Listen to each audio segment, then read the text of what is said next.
Longevity is booming, and the space is producing some of the best health content on the internet right now. It is also producing some of the most expensive, poorly evidenced advice you could ever follow. However, it all looks the same. So, my mission for today is to share a 3 question framework with you to hopefully allow you to filter the good from the bad and actually know who to trust in the space. So, these are 4 faces I would consider kind of part of the poster childs of the longevity niche. So I'm sure you recognize some of these, but we've got Brian Johnson, who's spending millions a year trying to treat his body like a clinical trial.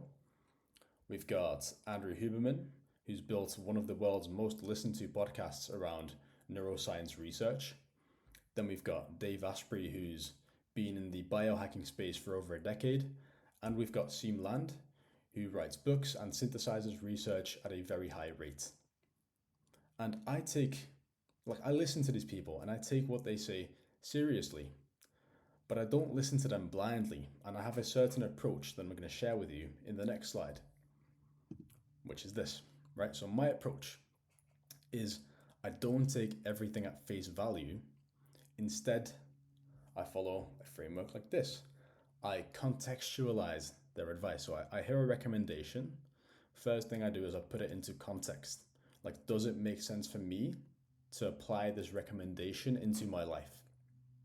Let's say it does, right? I'll experiment with it. I'll test it out. I'll listen to the recommendation. I'll see whether it's worth it or not. And the way that I do that, whether I know to keep or discard this recommendation, is I look at, does it give me the result that was advertised? And do I want this result? And if the answer is yes to both of these questions, then I'll keep the recommendation as a part of my day to day, or like a week to week, or whatever the protocol is. And if it's not yes to either of these questions, then I discard the information. And so we're going to use 3 questions to be able to evaluate these sources that you see on the internet. Question 1. What does their business need you to believe? Look, everyone needs to earn their daily bread and everyone needs to have a business somehow. And I feel like it's only fair if you have like a big following, a big audience, that you at least attempt to make a little bit of money. I feel like that's goes without saying, right?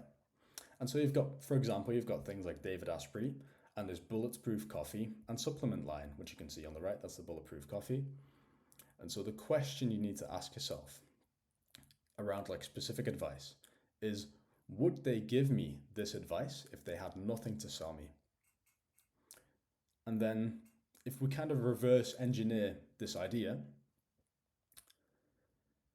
any claims that they make that run counter to their business are most likely genuine. What I mean by that is that if they say something that kind of actively hurts their sales, that's probably worth giving twice the credibility to. To give you an example, a lawyer advising someone not to sue because settlement or walking away is smarter. Or a software company saying our free version is enough for most people. These are claims that actively make them lose business, which gives it actually more credibility because they have no incentive behind it. And if you're wondering, these questions, they're all structured around like, do these people have an incentive or not? So question 2 is, has their message drifted as their platform has grown? Right? How does it change over time? So Brian Johnson's a great example of this. He started off having nothing to sell you, and that was ironically part of his selling point, right? He was just one guy experimenting upon himself, and he said, I'm not telling anyone what to do, I'm simply sharing what I do, and if you want to follow me and perhaps implement the same things I'm doing, you're free to do so. But I have nothing to sell you, so I have no incentive, so you can keep watching me without being like worried or defensive or whatever. And so that's what the original message was, but it turned into, we've created our very own supplement line and please click the link below. And so whenever someone has like their own supplement line, it creates structural pressure and an incentive that's just always present, and you can never get rid of that incentive because you simply have a supplement line. So certain things you'll say will always drive business to you. So you want to look at basically, does their message conveniently expand to include more of what they sell as they grow, specifically on social media, but also their business in general or their profile in general? Then the last question, who is this advice actually designed for? The thing with the longevity and health niche is that if the audience of people like Brian Johnson, Andrew Huberman would ask themselves the question, is this advice for me? Then it would cost them the audience. Because the truth is, think of the type of person that would need the advice the most. What kind of person is it?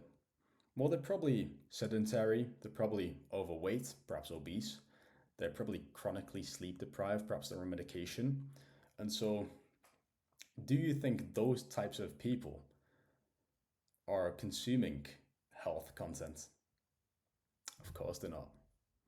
And so, the point I'm trying to make is that you, by virtue of you watching this video, you are already in the demographic that doesn't actually need health advice. So just keep that in mind when you watch these guys. Also, as a side point, these are some rich motherfuckers, man. So for example, this is an HBOT chamber, which is like hyperbaric oxygen therapy. Basically, it's supposed to have some marginal to pretty okay health benefits if you use it as a part of like a protocol. And so people like Brian Johnson, who've got a lot of money to spend, can buy things like this. But if you watch a video of him explaining the benefits of this thing, it's not worth the investment on your return, because you don't get any value out of watching that video if you're never going to use an HBOT chamber. That's just a side point, right? But let's just move on.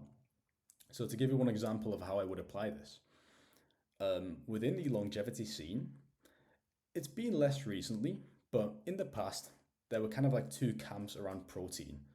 There was the high protein camp saying, oh, you should eat lots of protein. Protein's good. It's good for your body composition, which is going to be good for your longevity. And then there's the other camp, which actually was completely the opposite way, kind of looked more mechanistically the effects of protein. One of the effects of protein is it drives mTOR, which is just like a biological process that includes things like accelerated aging and shortened lifespan. Like it's correlated with those things. And so, yeah, I have two camps. So what stance do I take? Well, let's put it into context, right? I'm a 19-year-old active male. So for someone like me, does it make more sense to eat high protein or low protein based on all we know right now? I'd say it makes more sense to eat high protein, right? So we want to bring it into context. I know this is an easy example, but this is true for lots of things, man. Now, to give a quick recap, 3 questions. What does their business need me to believe? Has their message changed, or is their message expanding to include their products as they're growing? And who is this advice for, and should I listen to them? If you want more videos like this one, please subscribe. I'm trying to give you the frameworks over the noise, frameworks over the protocols, signals over the noise. And it's been my pleasure. And as a outro statement, I'll say, up your standards, we can all do better. That's it. Peace out.